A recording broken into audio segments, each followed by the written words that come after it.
Well,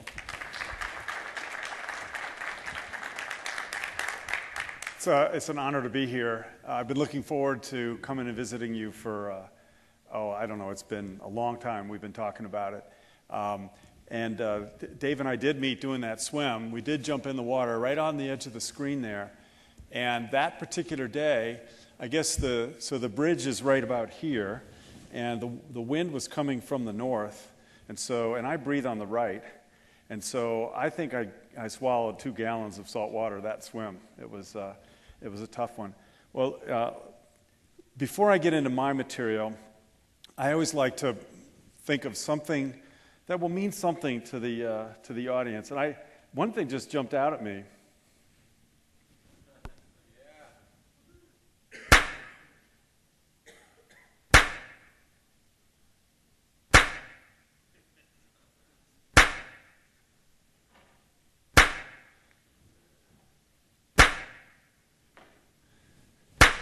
That's a pretty impressive set of numbers there. Ow. So, okay, we got that out of the way. So you might, I don't know how many years you'll be able to keep that up, but I wouldn't suggest that you can't. It's also, everybody know who that is? It's March Madness time.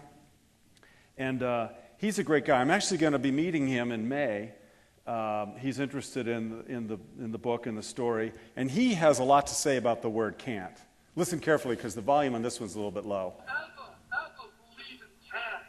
Yeah, never ever believe in can't. I actually will get to a little bit of my resume in a minute, but I just wanted to kind of immediately dive into the story, the reason that I'm here. So I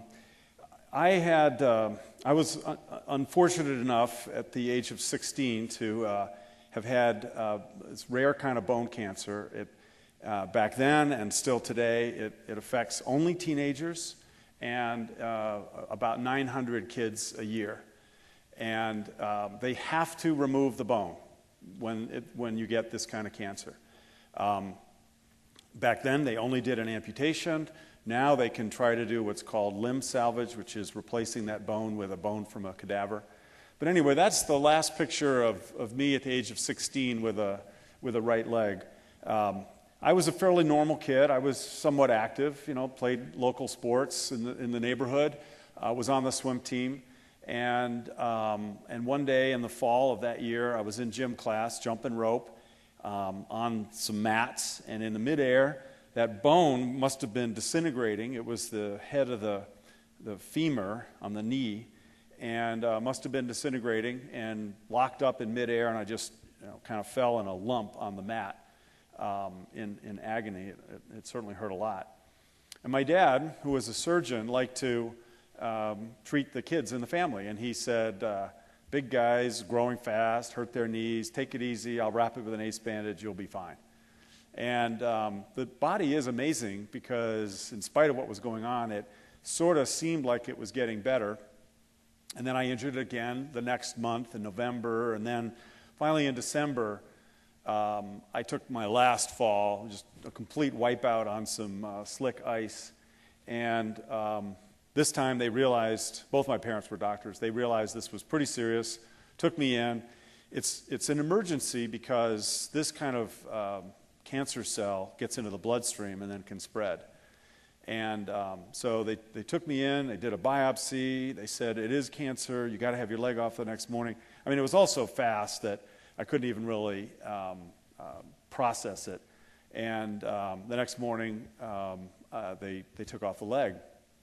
And I woke up, and the first thing that happened is the nurses said, if you can't pee on your own, we'll put a catheter in. And I said, okay, that's a challenge. I'm gonna figure this out. I know it sounds like the smallest little victory you could possibly have, but it was the beginning of a really important lesson to me, that's all it takes is a little one, and then you say, great, I did it. Now the next thing was, well, learning how to balance on one leg, and then learning how to walk on crutches, and then 6 months later, they fit me with a prosthesis. Back then, they were called wooden legs, and they were made out of balsa wood. They were pretty primitive. Not anymore. This is the exact same one that all the veterans that come back get. It has a computer in the knee. It has very sophisticated sensors that can detect when you're walking fast, when you're on non-level ground, when you're, or if you're falling, or best of all, if you're trying to dance. Things were beginning to go a little bit better. I was learning how to deal with this. As you can imagine, I was feeling a little bit behind on the social scene, and I finally got up my nerve. I'd been planning this date with Sarah for months.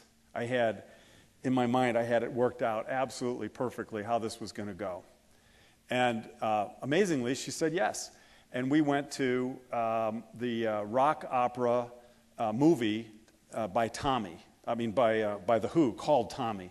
So it was 75, I guess, or 4. And we went into the movie theater, and we both went to our respective bathrooms. And while I was washing my hands and turned to go out, this foot, got caught under a little curl in this cheap rug that they used.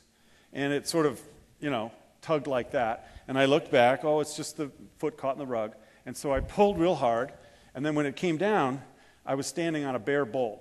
There's my foot back there. And I'm thinking, my date is screwed. I'm not going to have the fun I thought I would. Anyway, I picked up the foot, and I hopped outside and sat down, kind of in shock. And as you can probably imagine, what might have been going on elsewhere in the bathroom, a couple guys come out, swirls of smoke come out with them, and this one guy goes, "Wow, man, did that hurt?" And so that helped me kind of take a different perspective. And then Sarah came out, and she said, "Oh, I'll go get some masking tape. I'll be right back."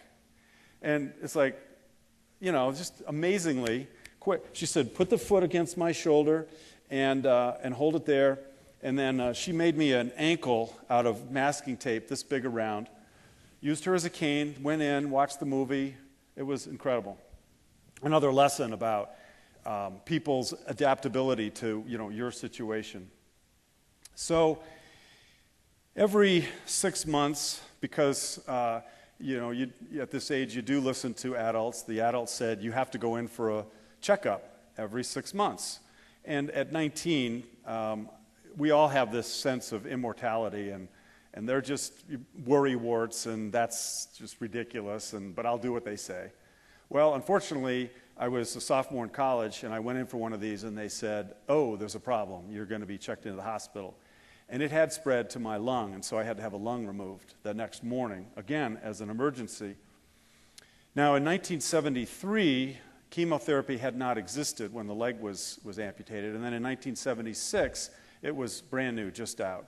So I had to go through that. But before I did, the doctor said to me, "No one has ever survived what just happened to you. Prior to that, if it had spread, you were doomed." And of course, 19, I heard, "You have 0 chance of survival." So I went through the chemotherapy, and now I felt like I sort of was dealing with 3 disabilities. There's the visible one, the leg, there's the invisible one, the lung, and there's the psychological one of this sort of something, I got to look over my shoulder because I may not be around for long.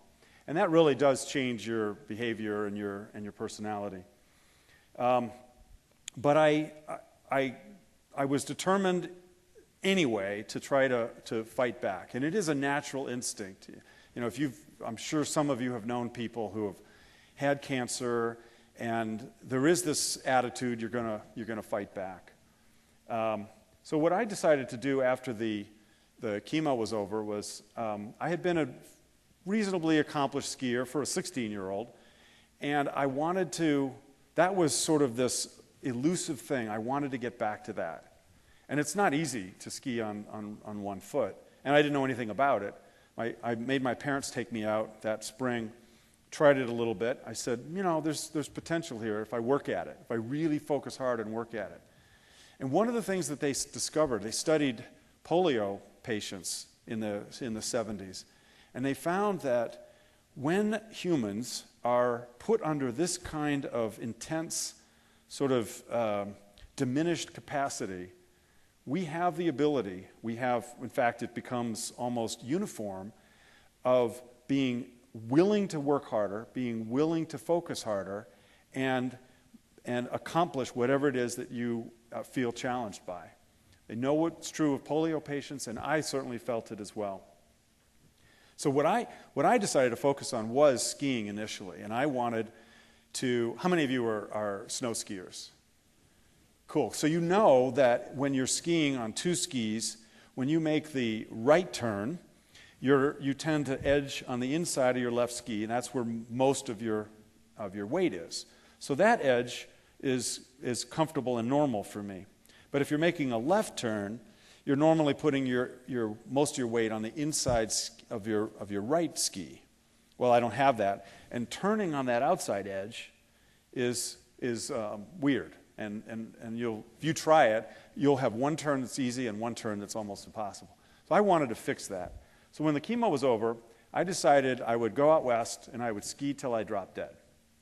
And I just got in the car and I drove straight to Alta, Utah, parked at the lodge there. I mean, parked myself right in the lodge and said, I'm not leaving until you give me a job, or I'd run out of money. And luckily, 3 weeks later, they did hire me. And I got a job washing pots and pans, which is a great job because it's 6:30 to 9:30 at night. You get free room and board, season's pass, and $100 a month spending money. And I skied 100 days straight. And by the end of that period of time, my left turn and my right turn were symmetrical. And I actually was the first amputee ever offered a job in a professional ski school, teaching, well, you guys, two-leggers. That's what I call you. I got reasonably proficient at skiing. I had a lot of kind of funny incidents that year. I had one where I was skiing in an area where there was light snow, and light cover. There were rocks showing, and I came over kind of fast, and there was this field of rocks, and there was no way there was no stopping, there was no turning. I was just going to hit it, and so I just sort of bared down and hit it. And when I got up, the edges of my ski were sprung out like this, and I wasn't going anywhere. And I had to wait for a ski patrol to show up, and I said, "Hey, loan me a ski." He said, "No way. I'm not skiing down on one ski. You're getting in the toboggan." And he had a blast because he usually takes people down that are hurt. He said, "I'm going fast with you." And, I was, at one point, he had me up in the air like this off the back of the toboggan. But it was fun. And then the ski patrol all did have skis they could give me. So what's the biggest challenge that someone who's knocked down by, you name it, the obvious things for me were a disability or this sort of death threat hanging over me. But it sort of doesn't matter. It could be, the loss of a family member or a loved one. Any of these things will smack you down and kind of rob you of your self-confidence. And this is a great quote. I love this quote because it's so true. I don't think you can live a healthy, normal life without good self-esteem. And so the goal, the driving motivation, it first sounds like, and we all say it, gee, I want to get back to normal. But that's only temporary because normal's not that great a thing to be. You want to get back your self-esteem. You want to, and how do you do that? Well, I just kept building on these little victories. So I had a pretty big victory now. I could ski as well, and I could actually be invited to teach two-legged skiers. So that was great. So I started using a lot of different sports. This is whitewater rafting, did some class 4, class 5 rafting throughout California, the East Coast as well. And and water skiing and a few other things. And it did get to be, this probably isn't exactly the healthiest thing psychologically, but if people challenged me to do something, especially if they said, I bet you can't, that was a problem for me.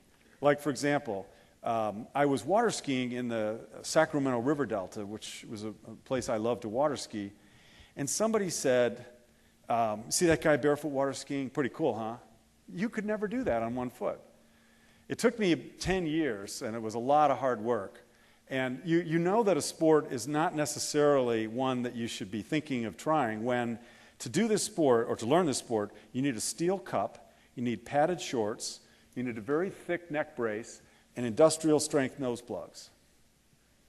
And that's just to learn how to do the sport. And all of those things are absolutely necessary. And I did learn it. My wife thinks it's one of the stupidest things I ever did. And I only needed to do it once just to prove that I could do it. Well, what happens so often, and this is not just to people with a disability, but I'm going to pick on the ladies for a minute. Have you ever, as a kid, were you ever told, you throw a ball really well, considering you're a girl? Any of you not hear that? And so I was hearing that all the time. I would have somebody, who was barely hanging on, snow plowing. They'd come up to me and they'd go, hey, you ski really well considering you only have one leg. It's like, what are you talking about? You're barely hanging on and you're telling me this. This is, if I did one thing today, it would be to get you all to eliminate the word considering from your vocabulary.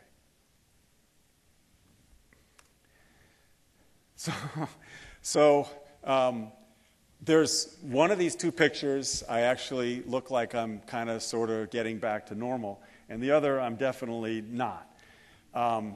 We lived in California for a number of years, and you may have heard of Proposition 13. Came into being a number of years ago. It was sort of the beginning of this sort of property tax revolt. California was leading the way. And unfortunately, what it did was it sort of gutted the school funding. And so for the elementary school, and my daughter's sitting right here, and she was in elementary school at the time, we came up with every idea we could for fundraising for the schools. And so this was a haunted house idea. And this very creative woman liked the idea of building a haunted house theme around me. This was going to be a torture chamber building. So what we did, you went through the whole place, and this was the pièce de résistance. This was the last room. And what you can't see is over here, there's a lady, a big, nasty lady with an axe. And we took an old artificial leg of mine, and we glued little things to it that looked like muscle.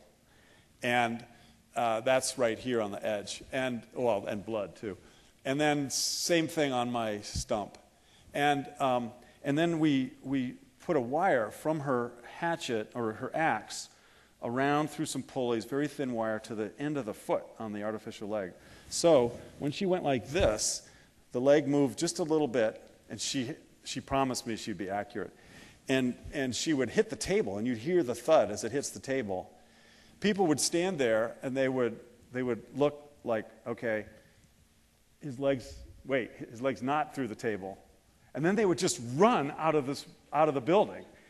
And I'm not sure, they were probably getting pretty sick. But we raised a lot of money doing that, so it was okay. What I also found is that you have this insatiable desire to kind of get back to normal. And actually, prosthetics, the biggest reason for prosthetics is to level the playing field and have things seem normal again. But once you kind of feel like you've come back, you don't want to stop. And there's that drive that all of us humans have to, willing to work harder, willing to focus harder, keeps pushing you further and further along. And And so I think that's another interesting phenomenon. And why can't we all harness that? If it's in us, and all we have to do is be threatened or challenged, well, it's already in you. So why can't we think about how to harness that? I want to tell you one other funny story. Yeah, it's about some bees. So one of the things that I did to sort of be normal was I took over cutting the grass at my parents' house. And it was a pretty big place, 3 acres of grass, and we did it by tractor. Now the tractor was way at the in the shed, way at the back, and my brother kept a bunch of beehives way up at the front. So I'm guessing that's 150, 200 yards maybe distance. And I'm cutting the grass, and there was a strict rule, especially in the summer. The bees all like to get out on the outside and sort of cool off a little bit on an hot August day. And the rule was never have the blower of the mower hit the beehives. That would be bad. So go around them counterclockwise. Well, I was, having a good time, and I just lost my head for a minute. And I went right by the front of it, and I probably blew, 10,000 bees off. And it was like, imagine if you had a really powerful fan standing over there, and you just threw a bunch of black beads into it. They'd go for a while, then all of a sudden they would turn around and they would come right back at you. And I saw these bees coming at me, and they were mad. And I got off the tractor and I just started hopping. And it was because I left my crutches back by the tractor, in the shed. And I was hopping really fast, smacking bees like crazy. I made it all 150 yards. Probably got stung 12, 15 times to get back. And my brother, who's 5 years younger, the only thing he can say to me is, you killed 15 bees. And, he got a little bit of a beatdown for that little attitude. So I did a lot of sports to initially kind of build back. I started to add in open water swimming. You heard Dave tell the story. I started doing that in California.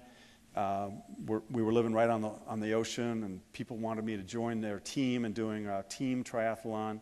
Started doing some biking, and then it really is true that any self-confidence, any ability to sort of meet challenges in one part of your life carries over into another part of your life quite well.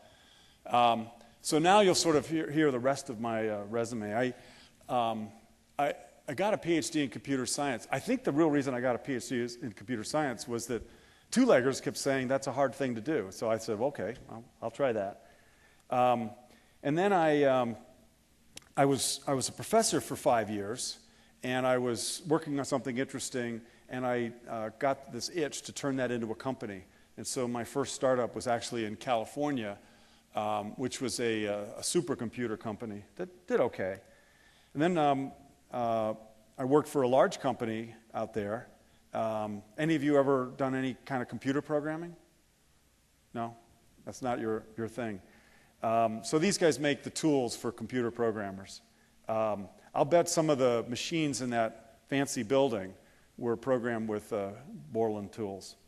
And the company moved us to the East Coast. And then when I left Borland, I ended up starting, a bunch of the people from Borland joined me, and we started this little company called Webspective.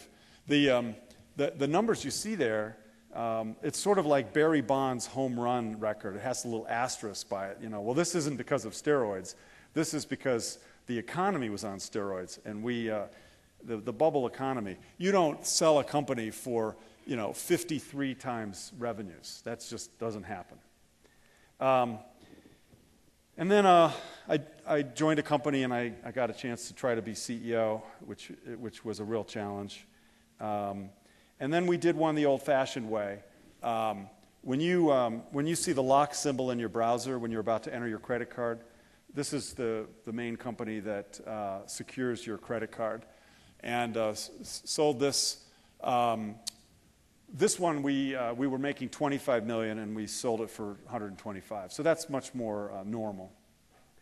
And then I did one where we hit the wall with no skid marks. That's when a company is just flat out, runs out of money, and the doors have to close the next day.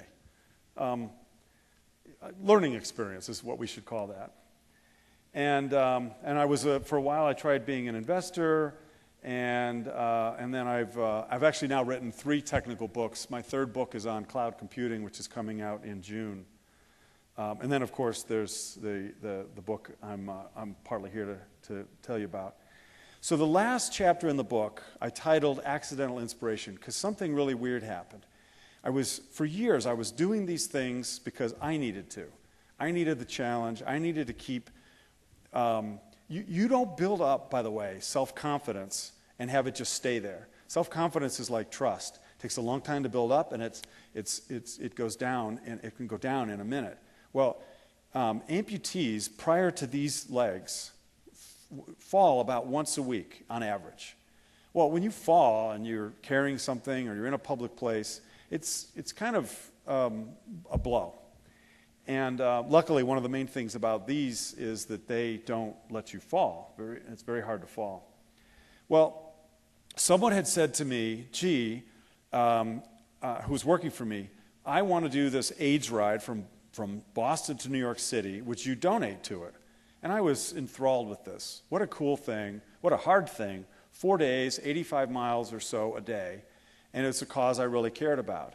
So I was very proud to donate and to brag about what she was doing. And one of my other staff people said, too bad a guy with one leg couldn't do that. So that night I told my wife, I'll be doing the AIDS ride next year. And I bought a bike and started to train. And I did 4 miles. That's not going to help you make 375 miles. So I had to build up a lot. And I don't know if any of you have ever ridden a bike or spin class and tried using one leg, but the problem is the pull-up muscles are not they're not muscles that you're used to using very much. So I had to develop a whole lot of endurance. And I finally, it was time, and I was going to do the ride. Now, hills were scary to me because I can't exactly just stop and hop off the bike and hop up the rest of the way up the hill. That's not going to work. 2-leggers, you just walk up.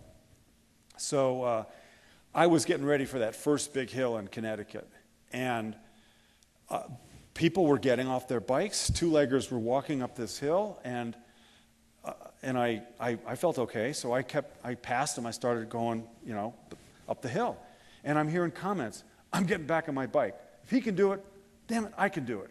And I couldn't understand what was going on. It had never occurred to me that just doing what I do might actually affect people in that way. And so I've been doing these bike rides for charity because I can sort of kill 3 birds with one stone. It's good for me. I need it. It helps people around me. It motivates them. They all ride harder. And then donate to a charity. And I'll tell you one last story before I want to show you a video. But I was, as I said to you, I was certain that I needed to make sure I got up every hill. Well, I was in Portland, Oregon, riding there. I checked out a route on Google. It looked like a great route. It was going to be a climb up to a road along a ridge, and then a ride for a while, and then back down, a nice return. And sounded fantastic. But what Google Maps forgot to tell you was that there was a problem along the way. And I'm riding along, and all of a sudden, I'm going down, but I know there's a climb coming, and there's no pavement. It's fresh, thick, soft gravel. And I just keep on going. I figure, oh, well, maybe it'll be pavement on the other side going up. I get to the little ravine, and going up, it's also this fresh gravel. And when I start pedaling, the bike stops. The bike's in one place, and the wheel's spinning in the gravel. And I'm screwed. And there's nobody around. This is like a backwoods thing. What am I going to do, call my wife in Boston and say, hey, I got a problem? So I started hopping. And I could hop 50 hops before I needed a rest.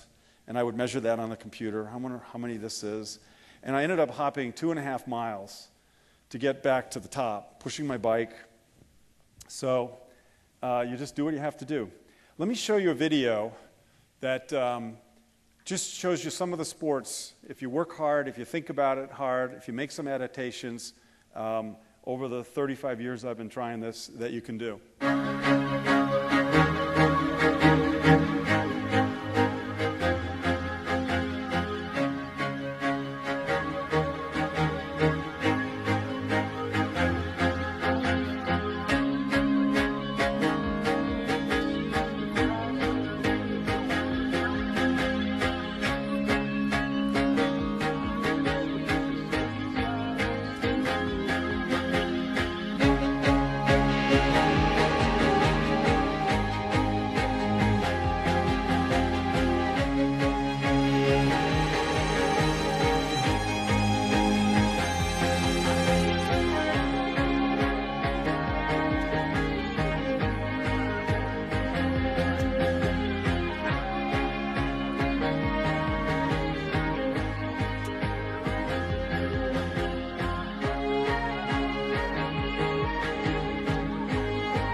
Notice the two-legger standing up.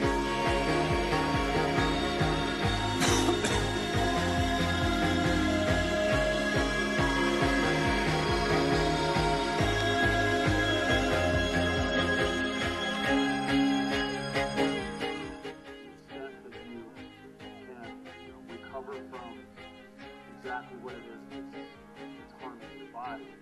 The rest of it is up to you. Mentally, physically, like that.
So there's a couple more comments.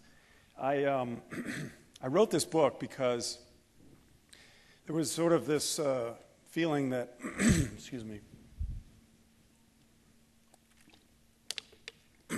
it's sort of the book I wanted and didn't exist when I was trying to figure all this out. And it's a book that I needed like the 35-year perspective to be able to write.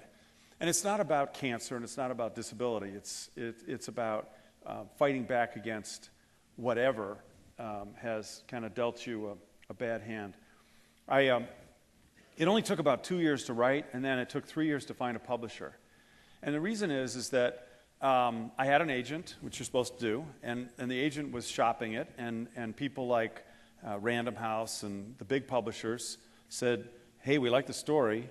The author seems good, it's well written, but he doesn't have enough of a platform, which means that I'm not a national politician, an Olympic athlete, or a movie star.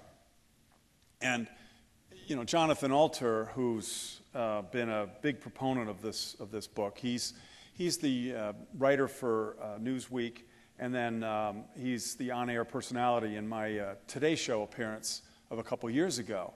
And his whole point was, well, that is the point, that people are going to identify with this story because I'm not Michael J. Fox with all of his connections and money.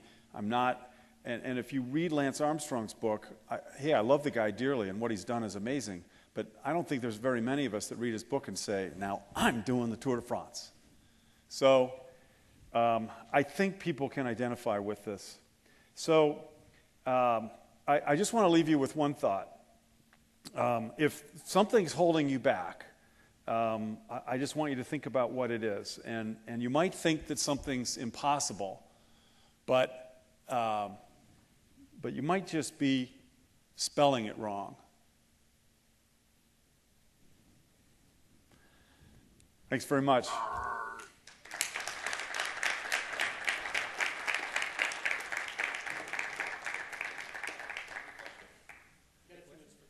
I do. I'd love to have questions. And yeah, that's a peg leg. And my daughter and her friends they consider Halloween the most important holiday of the year.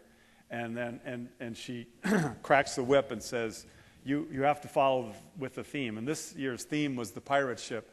So I said, I've been wanting to have a peg leg for a long time. So they did a nice job with that. That's actually a hook on my hand. Yeah, that was fun. Please, any questions? Yeah. Thank you for the presentation. Very, very inspiring. But to have gotten through what you went through at a time when, dealing with osteosarcoma and the only alternative was, or the only option was amputation, and then going into having a lung disease and chemo really not being on the horizon, what kind of emotional and psychological support was provided to a young man at that time?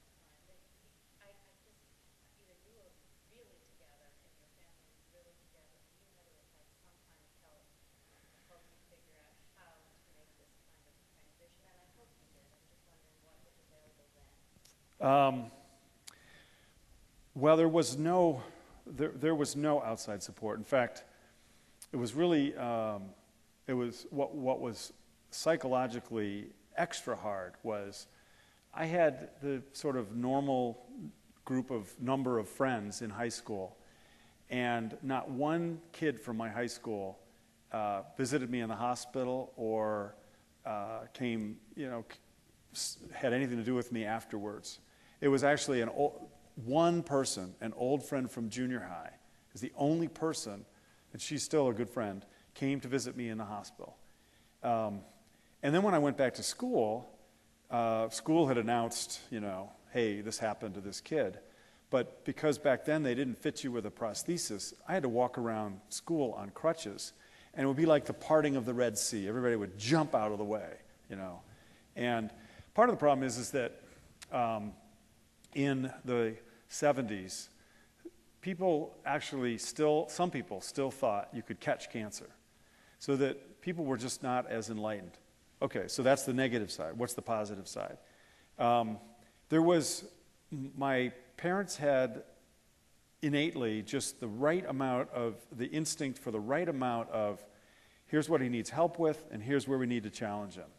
And things like, they realized that, getting on and off the bus was just going to be a pain, so they actually, got me a car and had it modified. so that I could, left foot accelerator.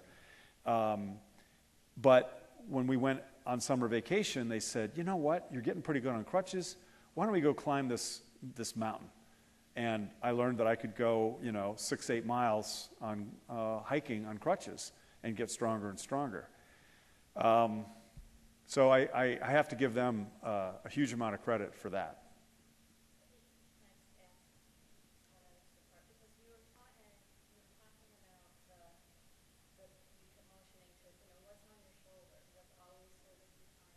Yeah.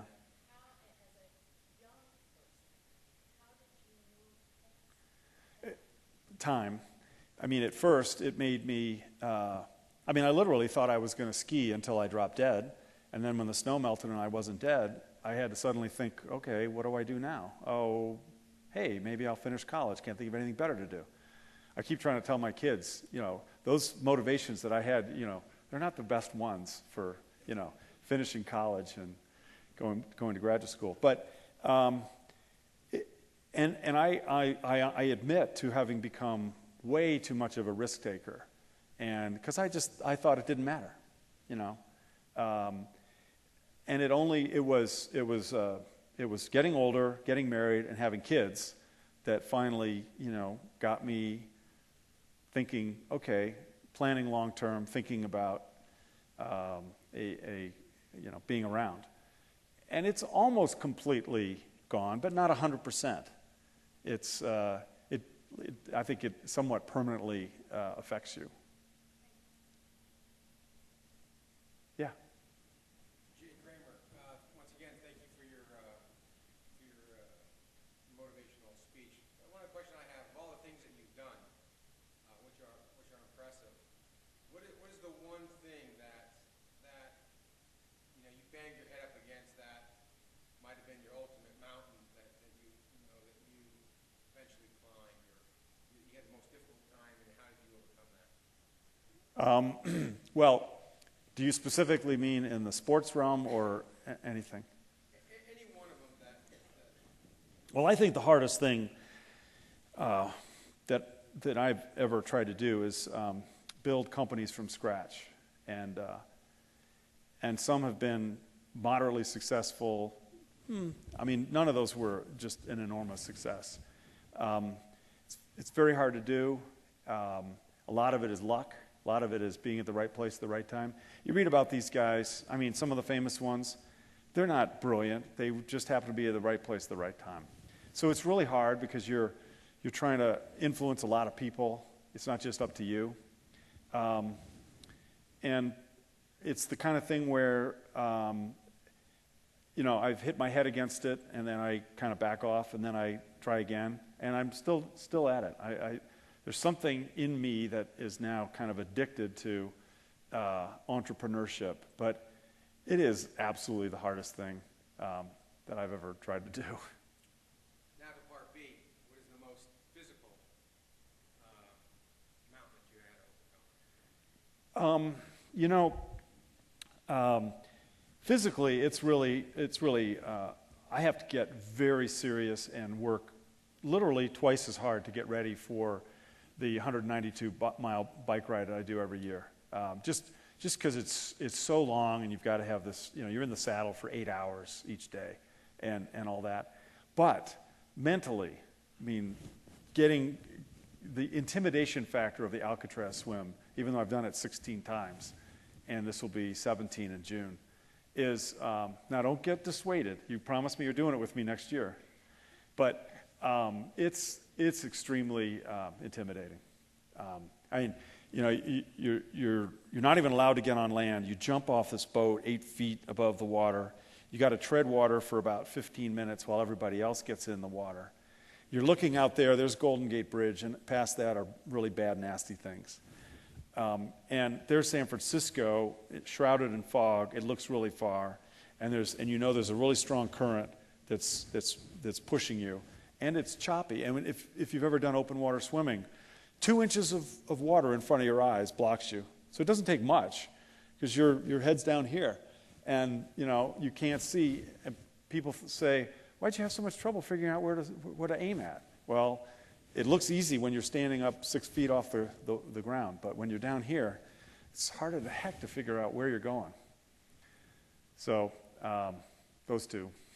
That's why, and then, you know, and then you could sort of question my intelligence. Well, those are the two you keep doing over and over again. Yeah. It's called the Alcatraz Shark Fest. But having said that, we did research this really carefully. The sharks that live right around there are bottom-feeding scavenger sharks. So you actually have to drown and be on the bottom for them to like you. But there are great whites just on the other side of the Golden Gate Bridge. And what's the, you know, couldn't one of them, you know, remember that whale that went all the way up the Sacramento River for a while? Yeah. Well, I have another theory. So there's 900 people in the water, 899 plus me. And if the shark comes up, they're going to nibble at the edges. So I make sure I'm not at the edge. Are you listening? And then I'm in the middle somewhere. And if the shark comes up below, they're going to look up and they're going to say, oh, somebody's already working on him. So I figure I'm in pretty good shape. Anything else? Yeah. Do you ever ski or do activities now with it? Generally, no. I don't do any sports with it on. And the reason is that if I had a knee, a real knee I mean, then you're going to get, you know, great power for biking or for skiing out of it. I mean, especially skiing. You don't really need an ankle skiing. Biking, you know, pretty good. You'd get almost full power out of that side. But I would get none. And it's just dead weight. And then some other sports, it would actually be almost dangerous because it's a lot of leverage on your hip if you fell or if something happened. So, I mean, for me, the prosthesis is, you know, I wear it to work, I wear it out to dinner, and, you know, I wear it shopping. And that's what it's for. Yeah.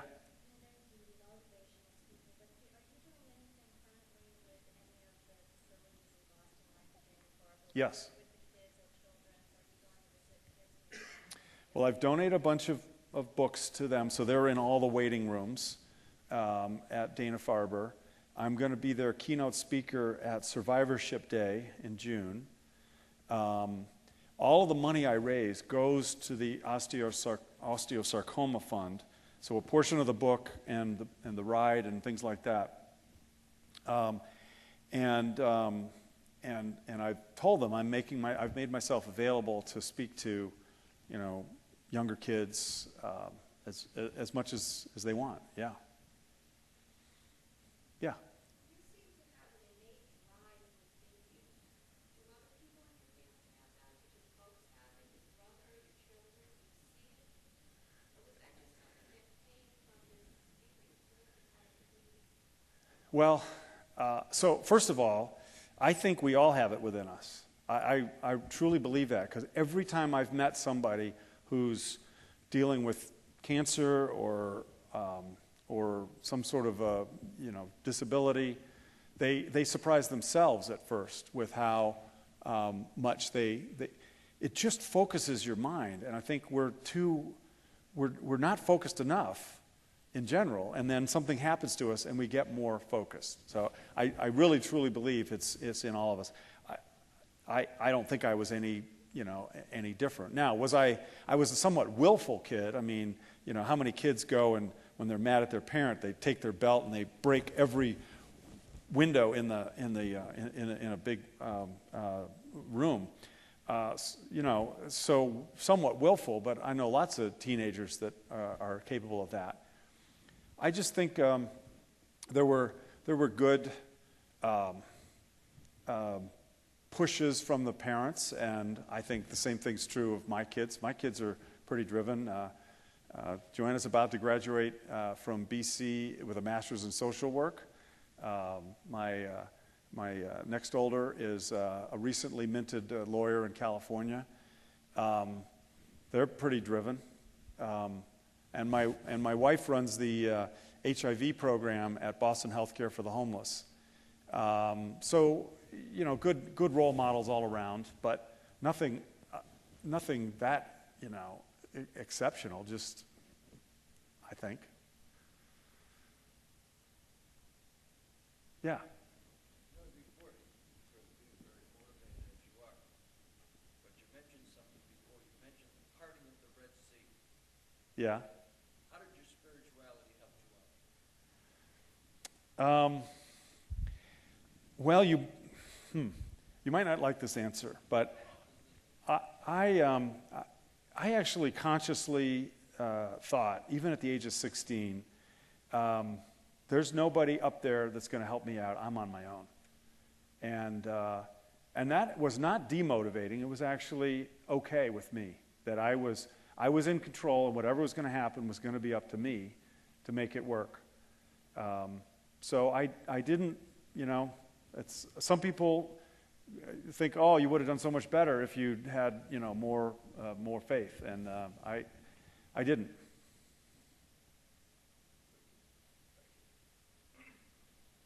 Yeah. Have you run into people that have encountered these kind of adversities later in life, like middle age and later, and do many of them still have that same kind? You say we all have it in us, but in the experience of my family, for example, my dad lost his leg when he was about your age.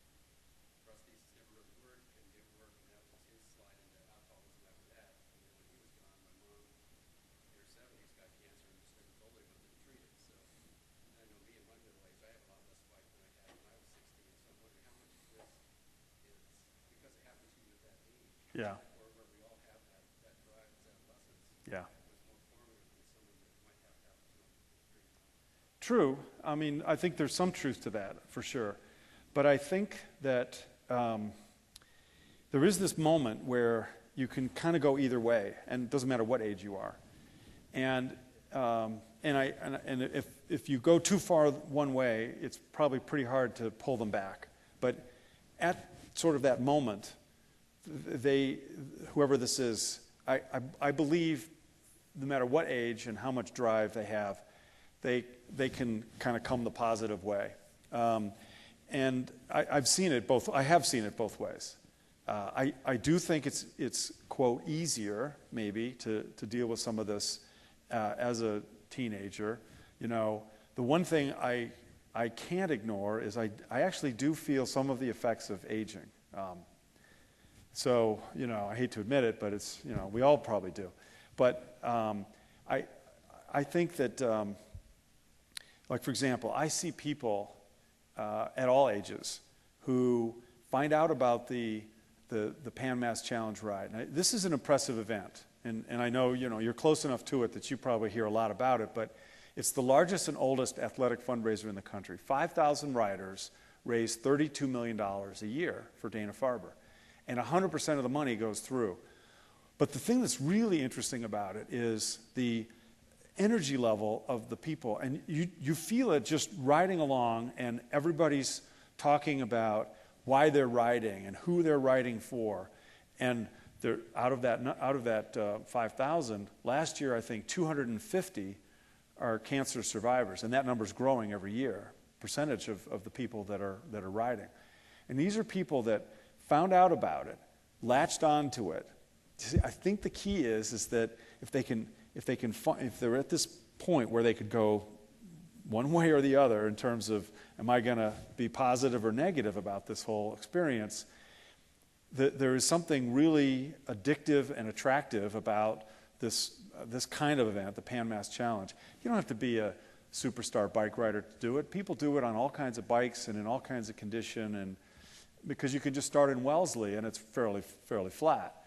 And then they get on it and they realize this energy, enthusiasm, and it kind of boosts them back up. And I've just seen transformations of many, many people from something like that. I think that's one of the reasons why these kinds of bike rides have taken off, because it's not just about raising the money. It's about the experience of doing it is so good for everybody.